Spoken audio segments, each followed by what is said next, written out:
കുംഭമേളയുടെ ഐതിഹ്യം 12 വർഷത്തിലൊരിക്കൽ നടക്കുന്ന ഒരു മഹാ ഹൈന്ദവ തീർത്ഥാടന സംഗമമാണ് കുംഭമേള.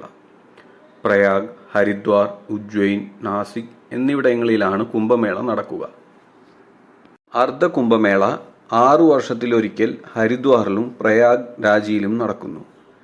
2007 നടന്ന അർദ്ധ കുംഭമേളയിൽ 700 ലക്ഷം പേരാണ് പങ്കെടുത്തതായി കരുതപ്പെടുന്നത്. കേന്ദ്ര സർക്കാർ 5000 കോടി രൂപയും സംസ്ഥാന സർക്കാർ 2500 കോടി രൂപയുമാണ് ഈ മഹാ ഉത്സവത്തിനു വേണ്ടി ചെലവാക്കുന്നത്. ശ്രീമദ് ഭാഗവതം, വിഷ്ണു പുരാണം പോലെയുള്ള ഹൈന്ദവ പുരാണ ഗ്രന്ഥങ്ങളിൽ ദേവന്മാരുടെ ശക്തി വീണ്ടെടുക്കുവാനായി നടത്തിയ പാലാഴി മഥനവുമായാണ് കുംഭമേളയെ ബന്ധിപ്പിച്ചിരിക്കുന്നത്.